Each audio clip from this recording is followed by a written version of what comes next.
Hey everybody, I'm standing at the famous Rio Puerco Bridge site. It was built in 1933 and it was a part of the Route 66 lore. So in today's video, which I think is Route 66 number 3, where I'm going to be traveling from Albuquerque to who knows where. I got into Albuquerque last night and saw a few sites, and then I went out this morning and took a look at a few more things, so I'll show you those, of course. And then this is the Rio Puerco Bridge, which is right outside of Albuquerque, about 20 miles, I think. It's decommissioned now. You can walk on it.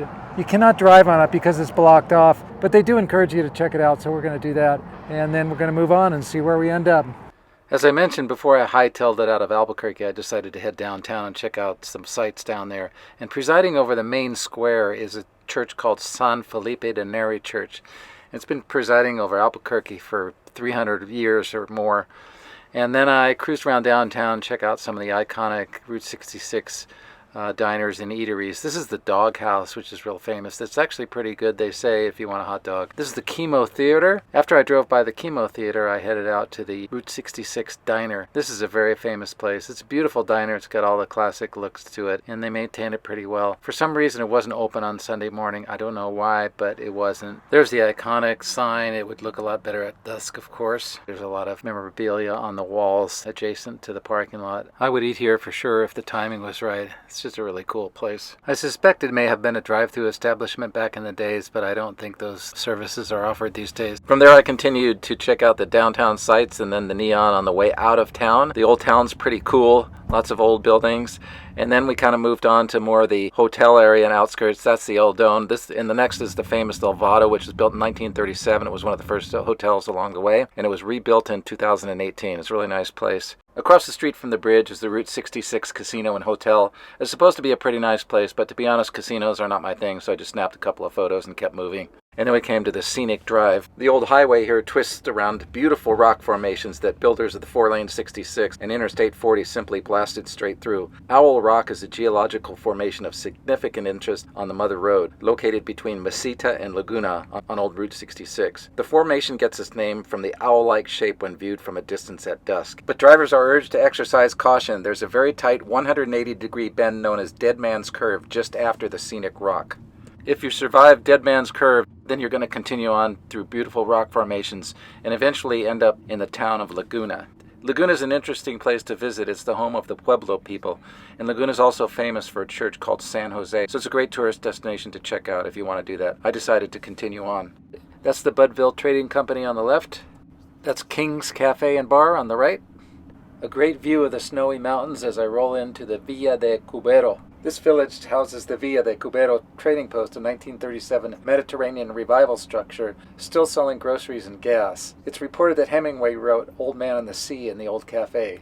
Next up is the town of San Fidel, and it's another one of those towns along Route 66 that's half dead and half alive.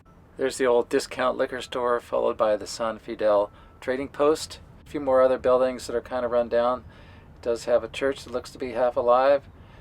Another abandonment there. And then on the outskirts of town, we see a beautiful old junkyard with some really cool cars. Next up is a major metropolis called Grants. Before we get there, we see many more abandonments on the way. Here's a nice adobe structure that has seen better days. There you can see Mount Taylor looming in the distance, and we cruise along the north side of I-40. Eventually we have to cross over I-40 and travel on the south side for a while. And then after that, we cross kind of a cool bridge, and then we have to go under I-40 to get back over to the north side. After we turn to the north side of the freeway, it gets really pretty again, and we cruise along in a very beautiful area on our way to Grants. And the first thing we see in Grants when we get there is this incredible junkyard with these old cars that are actually not in too terrible shape. There's so many of them, different makes and models. It was actually quite a thrill to see all these great old cars from the different brands. It was just non-stop, so many of them. One thing we can say for sure is that times have changed. Back in the days, these were just junkers and parked. But nowadays, a lot of them would be considered candidates for restoration, and that may happen at some point. And then we arrive in Grants, and Grants is actually a thriving city. It's pretty large, there's a lot going on. There is some abandonments, but there's a lot of really cool old stuff that can be seen, and there's a lot of activities that you can do in Grant. I basically just passed through and took in the sights, but there's a lot more to see if you want to hang around. One of the things that I missed that I kind of regret is that there's a drive-through neon sign. Here's the Old West Theater, and then there's a music store and a lounge. Old dilapidated garage, and there's a bunch of these Whiting Brothers signs, and they were real big back in the day, and you'll see these all over the area. One thing for sure is that this area is great for train spotting. You can see for vast distances, and the trains are really gorgeous going by, and they're also quite frequent. They run every 10 to 20 minutes in both directions, so wherever you are, you're likely to see a whole lot of trains, and that's kind of fun if you're into it. Next we come to the old abandoned town of Thoreau, New Mexico, and there's a lot of abandonments around there. Here's an old garage that's kind of cool. Might be sort of in operation, not sure.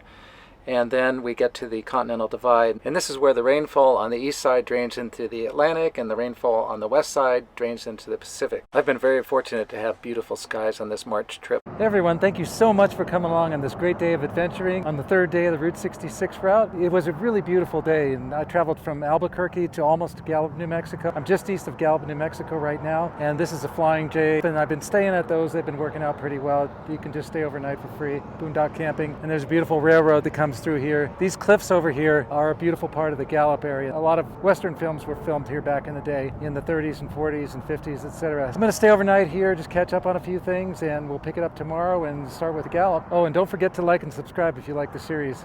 And until next time, thanks for watching.